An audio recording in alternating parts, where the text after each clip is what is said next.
उस्ताद जी दिखाओ जरा यार जंगली है, जंगली भाजन।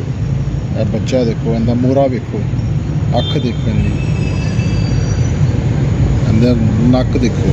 हाँ जी देखो ए जिहड़ी उस्ताद जी नक दे अंदर बरीक नक होना चाहिए, लेकिन नक दी जिहड़ी सुराख जिहड़ी कट है ना, यह गहरा होना चाहिए। यह गहरा होना चाहिए।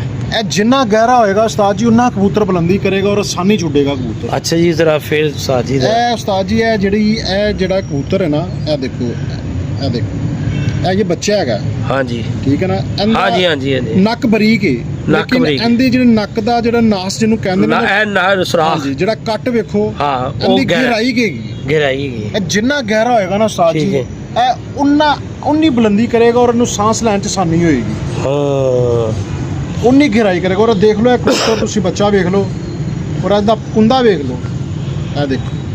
नहीं कोई शक नहीं, कितनी गहराई वाला कुंदा, बहुत जबरदस्त। जे इस कबूतर दा कुंदा ऐस गहराई दा होएगा ना, उनदी नक दा कट भी ऐस इन्ना गहरा मतलब वो नच्चण वालियां दे पैर हर शय अलग ही होणगे, बिल्कुल हर चीज़ ही अलग होएगी। ਇਹ ਚੀਜ਼। ਅੱਛਾ ਉਸਤਾਦ ਜੀ ਇੱਕ ਪਿੱਛੇ ਸਾਡੇ ਵੀਡੀਓ ਗੁਜ਼ਰੀ, ਉਹ ਲੋਕਾਂ ਨੇ ਬੜੇ ਕਮੈਂਟਸ ਕੀਤੇ ਉਹਦੇ ਤੇ।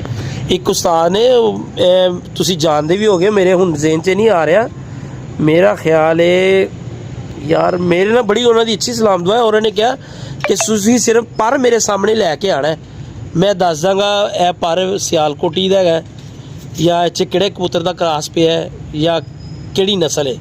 ਇਹ ਗੱਲ 'ਚ ਅਥੈਂਟਿਕ ਤੁਸੀਂ ਮੰਨਦੇ ਹੋ? ਤੁਸੀਂ ਸੁਣੀ ਹੋਈ ਗੱਲ ਉਹ ਹਰ ਬੰਦੇ ਦੇ ਆਪਣੇ ਆਪਣੇ ਕਮੈਂਟਸ ਹੈ। ਮੈਂ ਤੇ ਇੰਨਾ ਜਾਣਨਾ ਉਸਤਾਦ ਜੀ, ਜੇ 100% ਕਬੂਤਰਬਾਜ਼ੀ ਹੈ ਨਾ, ਹਾਂਜੀ, ਤੇ 90% ਕਬੂਤਰਬਾਜ਼ੀ ਕਮੈਂਟਸ ਦੀ ਹੈ। 10% ਕਬੂਤਰਬਾਜ਼ੀ ਉਹ ਲੋਕ ਅੱਛੀ ਦੱਸਣਗੇ ਜਿਹੜੇ ਪ੍ਰੈਕਟੀਕਲ 'ਚ ਹੈਗੇ ਨੇ। ਬਿਲਕੁਲ ਉਹਨਾਂ ਨੇ ਕਬੂਤਰ ਦੀ ਬਣਾਵਟ ਤੁਹਾਨੂੰ ਅਸਲ ਦੱਸਣੀ ਹੈ। ਹਾਂਜੀ, ਕਬੂਤਰ ਦਾ ਉੱਡਣਾ ਅਸਲ ਉਹਨਾਂ ਨੇ ਦੱਸਣਾ ਹੈ। ਹਾਂਜੀ, ਇਹ ਬੈਠਕਾਂ 'ਚ ਬੈਠ ਕੇ ਚੌਂਕਾਂ 'ਚ ਬੈਠ ਕੇ ਇਹ ਸਭ ਦੁਕਾਨਦਾਰੀ ਹੈਗੀ ਉਸਤਾਦ ਹਾਂਜੀ, ਜੀ। ਵਿਊਜ਼ ਦਾ ਚੱਕਰ ਹੀ ਹੈ। ਅਸਲ ਗੇਮ ਉਹ ਹੈਗੀ ਹੈ ਜਿਹੜੇ ਲੋਕ ਪ੍ਰੈਕਟੀਕਲ ਦੇ ਵਿੱਚ ਹੈਗੇ ਨੇ। ਹਾਂਜੀ, ਉਹਨਾਂ ਦੀ ਗੱਲ ਅਥੈਂਟਿਕ ਹੈਗੀ। ਠੀਕ ਹੈ।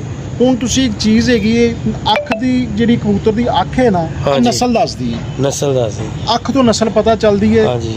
ਕਬੂਤਰ ਦੇ ਪਰ ਦੀ ਬਣਾਵਟ ਜ਼ਰੂਰ ਮੁਖਤਲਿਫ ਹੈ। ਠੀਕ ਹੋ ਕੋਈ ਗੋਲ ਪਰਦਾ ਹੈ, ਕੋਈ ਨੁਕੀਲੇ ਪਰਦਾ ਹੈ, ਠੀਕ ਹੋ, ਕੋਈ ਛੋਟੇ ਕੁੰਦੇ ਦਾ ਹੈ, ਕੋਈ ਤੇਜ਼ ਕੁੰਦੇ ਦਾ ਹੈ, ਕੋਈ ਸਲੋ ਪ੍ਰਵਾਸ ਦਾ ਹੈਗਾ।